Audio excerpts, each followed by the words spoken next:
Between 1910 and 1970, Hollywood's golden age produced legendary stars who captivated millions on the silver screen. But behind the glamorous facades, many of these icons lived double lives, forced to hide their true identities in an era when homosexuality could destroy careers overnight.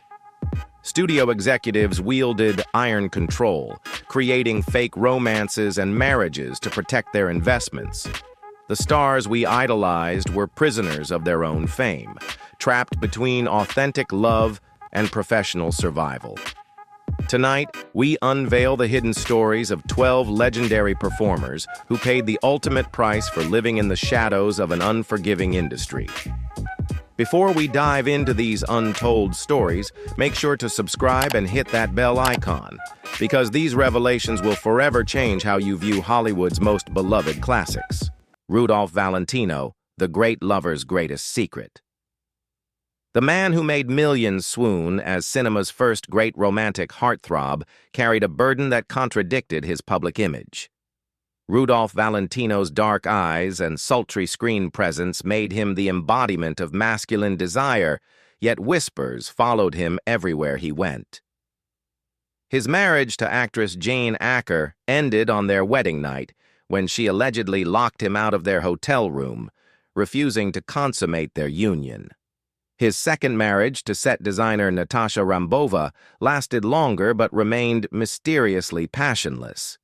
Behind closed doors, Valentino formed intimate bonds with men, including French actor Jean Gielgud.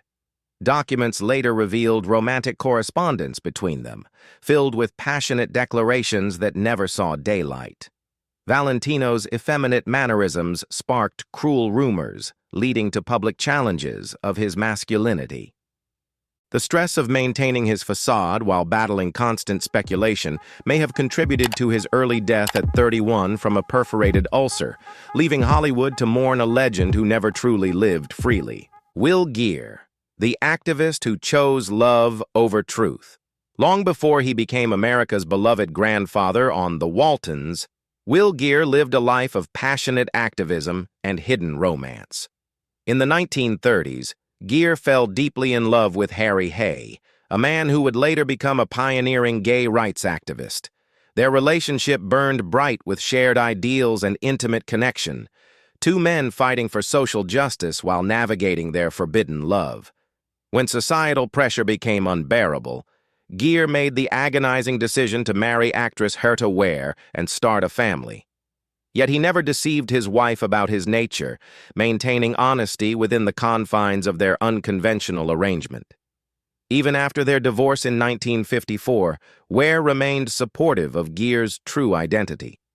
Throughout his life, Geer walked a tightrope between his Communist Party activism, his gay rights advocacy, and his public persona. His friends knew the truth, that this gentle giant possessed a heart capable of loving both his biological family and the man who had captured his soul decades earlier. Liberace, the showman's glittering deception. Behind the rhinestones and candelabras lived a man trapped by his own spectacular success. Liberace transformed himself into a living fantasy, draping his true identity in sequins and showmanship so elaborate that audiences never looked deeper. His flamboyant stage persona paradoxically became the perfect camouflage for his homosexuality, hiding in plain sight behind outrageous costumes and theatrical grandeur. The pianist carefully cultivated relationships with female companions, feeding the press stories about his romantic interests and even publishing articles about his ideal woman. Meanwhile, his real relationships remained hidden in the shadows. Scott Thorson, his longtime lover, would later expose their tumultuous affair in court, revealing a world of luxury, manipulation, and heartbreak behind the glittering facade. Liberace's greatest performance wasn't at the piano. It was the daily act of pretending to be someone he wasn't. Even as AIDS ravaged his body in his final years, he maintained the charade until death, leaving fans to wonder if they had ever truly known the man behind the magnificent illusion. Sir John Gielgud, the gentleman's quiet courage. One of Britain's greatest theatrical knights lived most of his life in the shadows of his own reputation. Sir John Gielgud's commanding presence on stage masked a private vulnerability that nearly destroyed him in 1953 when he was arrested for importuning for immoral purposes, the era's coded language for homosexual activity. The scandal could have ended his illustrious career, but Gielgud's extraordinary talent and the quiet support of colleagues helped him weather the storm.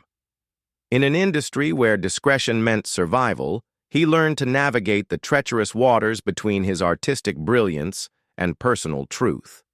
For decades, his sexuality remained an open secret within theatrical circles, acknowledged by those who worked with him but never discussed publicly. Gielgud channeled his emotional complexity into performances that revealed profound human truths, perhaps drawing from his own experience of living authentically while maintaining necessary facades.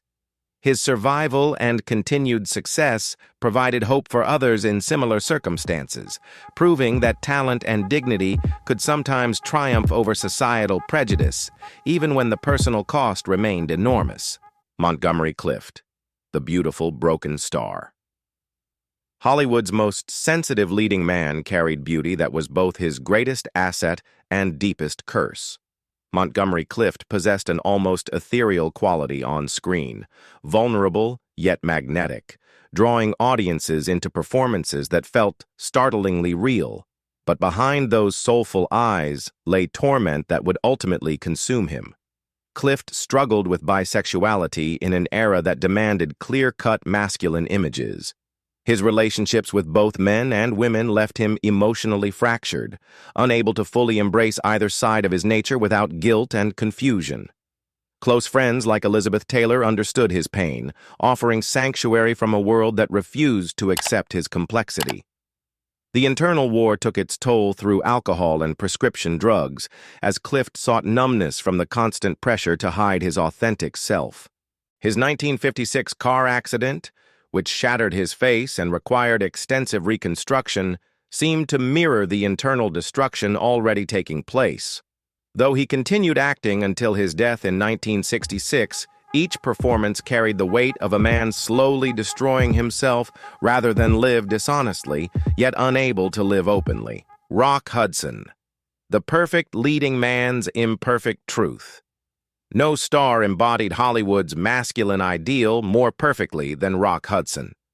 Tall, handsome, and effortlessly charming, he became the template for romantic leading men throughout the 1950s and 1960s. Audiences swooned over his on-screen romances with Doris Day and Elizabeth Taylor, never suspecting that his greatest performance was the heterosexual role he played in real life. Hudson's studio-arranged marriage to his secretary Phyllis Gates was a carefully orchestrated deception designed to quell persistent rumors. The marriage lasted 3 years, long enough to provide cover, but brief enough to avoid deeper scrutiny. Behind closed doors, Hudson maintained relationships with men, living his authentic life in the shadows, while his public image remained pristine. The facade crumbled in 1984 when Hudson became one of the first major celebrities to be diagnosed with AIDS. His courageous decision to go public with his diagnosis transformed him from a symbol of masculine perfection into a powerful advocate for AIDS awareness. In death, Hudson achieved the authenticity that had eluded him in life, forever changing how society viewed both the disease and the community it devastated. Raymond Burr, the master of fictional lives. The man who brought unshakable moral authority to Perry, Mason built his career on one of Hollywood's most elaborate deceptions. Raymond Burr didn't just hide his homosexuality, he created entirely fictional histories to explain his bachelor status. He invented tragic stories of deceased wives and children, crafting a mythology so detailed that even close colleagues believed his tales of loss and heartbreak. For 35 years, Burr shared his life with Robert Benavides, a relationship that remained completely hidden from the public. They traveled together, lived together, and built a life together, all while Burr maintained his facade of being a tragic widower who had lost the capacity for romantic love. The deception required constant vigilance and incredible acting skills. Every interview, every public appearance, every casual conversation required Burr to remember and maintain his fictional biography. His success in creating this alternate reality speaks to both his desperation to protect his career and his remarkable ability to compartmentalize his existence. Only after his death in 1993 did the world learn about the man who had truly shared his life. Cesar Romero, the Latin lover who never loved publicly. Hollywood's most famous Joker spent his entire career playing roles on and off screen. Cesar Romero epitomized the Latin lover stereotype, suave and sophisticated, linked to numerous beautiful actresses throughout his career. Yet he never married, never had children, and never allowed anyone to get too close to the truth behind his carefully maintained image. Romero understood that his ethnic heritage already made him an outsider in Hollywood's power structure. Adding homosexuality to that equation would have been career suicide. So he perfected the art of the eternal bachelor, charming and available but always just out of reach. His romantic escapades with female stars made headlines while his real relationships remained invisible. The loneliness of such an existence cannot be overstated. Romero spent decades attending premieres and parties alone, smiling for cameras, while his authentic self remained locked away. His flamboyant Joker persona in the Batman series seemed almost like a release, finally allowed to be theatrical and over the top, even if only as a villain. In many ways, it was the closest he ever came to expressing his true self publicly. George Nader, the man who chose love over fame. In the rigid studio system of the 1950s, George Nader represented Hollywood's ideal of masculine beauty. Tall, athletic, and classically handsome, he seemed destined for major stardom. But when whispers about his sexuality began circulating, Nader faced a choice that would define the rest of his life: maintain his career through deception or embrace authenticity at any cost. Unlike many of his contemporaries, Nader chose love. His relationship with Mark Millar lasted over 55 years, a testament to the power of authentic connection over professional ambition. When his Hollywood career stalled due to rumors, Nader didn't fight to maintain his facade. Instead, he stepped away from the spotlight, focusing on writing and living quietly with the man he loved. Their relationship with Rock Hudson created a small circle of trust where they could be themselves. After Hudson's death, Nader inherited his estate, a final gesture of friendship between men who understood the price of living hidden lives. Nader's story represents a different path, choosing personal happiness over professional success, finding peace in authenticity even when the world wasn't ready to accept it. Paul Lynde, the comedian's tragic mask.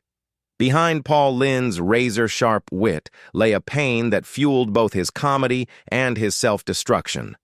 As the center square on Hollywood Squares, Lynde became America's favorite sarcastic uncle, delivering perfectly timed zingers that made him a household name. His obviously gay persona was accepted because it was packaged as entertainment. Society could laugh at what they weren't ready to accept. But the toll of being treated as a joke rather than a person proved devastating. Lynde struggled with alcoholism, using humor as both his greatest weapon and his deepest wound. He was funny because he had to be, deflecting serious questions about his life with increasingly outrageous responses that kept audiences laughing while he slowly disintegrated inside. The tragedy of Paul Lynde wasn't just that he had to hide his sexuality, it was that society was willing to consume his gayness as comedy while denying him the dignity of being taken seriously as a human being. His quick wit covered a lifetime of rejection, loneliness, and the exhausting effort of turning his pain into punchlines. He died alone in 1982, leaving behind a legacy of laughter built on a foundation of sorrow. These 12 extraordinary individuals shared more than talent and fame. They carried the crushing weight of living divided lives in an era that demanded impossible choices. Each morning, they faced a world that celebrated their artistry while condemning their humanity. They gave us unforgettable performances and built modern entertainment's foundation, yet paid for our enjoyment with pieces of their souls. Their stories reveal enduring truths. Authentic love survives even in hostile environments. Extraordinary talent emerges from the tension between public performance and private truth, and courage takes many forms, whether living openly or surviving through necessary facades. Today's entertainment industry, while imperfect, offers freedoms these pioneers never imagined. Their sacrifice paved the way for performers who can love openly. We honor them by remembering both their talent and humanity, ensuring future artists never choose between authenticity and survival. If these stories moved you, share this video with others who appreciate Hollywood history and human courage. What hidden stories deserve telling? Let us know below.